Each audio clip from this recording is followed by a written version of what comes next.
الكلاب الشرسة وأنا أعزل، ماذا تفعل مثلا؟ سأريكم طريقة الحل كيف تفعل لهذه الكلاب، بالرغم من أنهم كلب 2 3 وهذا الرابع،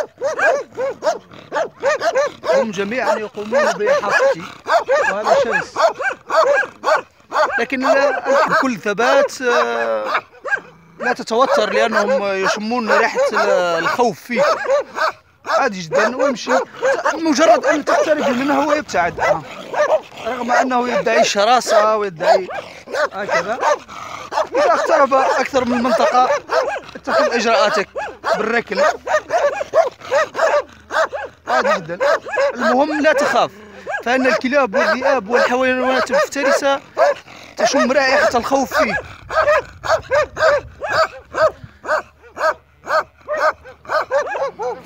انظر، مجرد أن تتحرك لو تقوم بمحاولة الهروب فينطلقوا. انظر ها،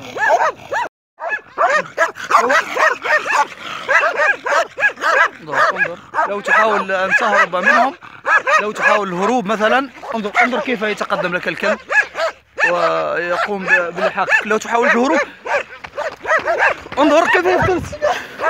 لا، لكن لا تهرب، لو هربت كان قضوا عليك.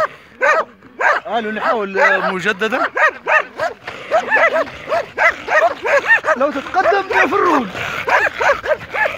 وبهذا تتفادى كل حيوان مفترس ومنهم الكلاب فيكمل معهم اللعب. هذه أشرس واحدة كده.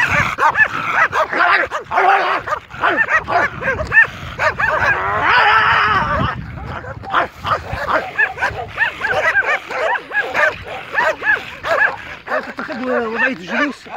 لقد أتى كلب خامس، أصبحوا 4، 1 2 3 4 5،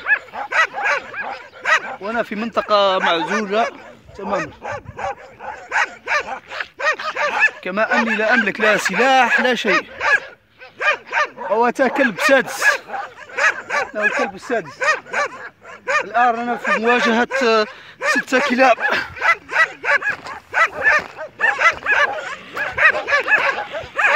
الآن هم يقومون بتشجيع أنفسهم. وأتى كلب 8، وهذه كلاب ضالة.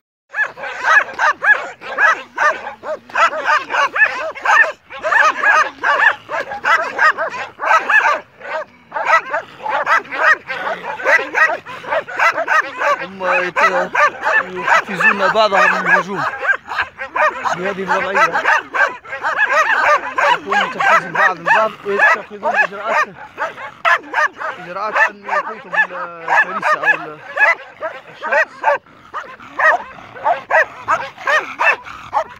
أحد من غدر أحدهم من الخلف.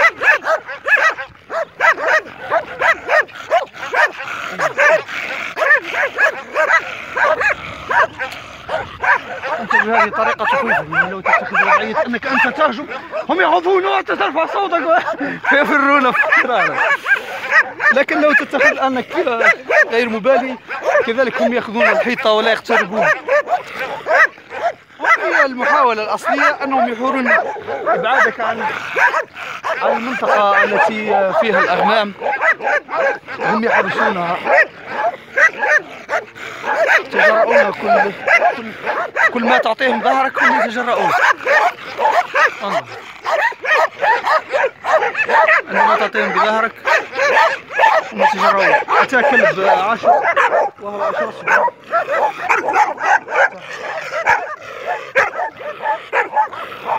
هذه وضعية، هذا يريد الافتراء.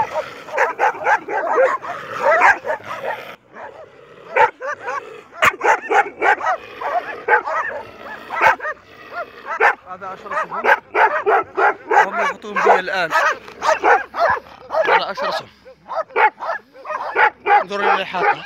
هذا حفزهم على الاقتراب، ولو يحاول الاقتراب سيأخذ جزاءه بالمجان.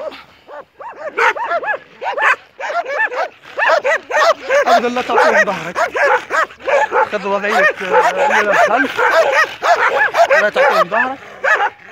لو أعطيتهم ظهرك يجرؤون على الاقتراب. لكن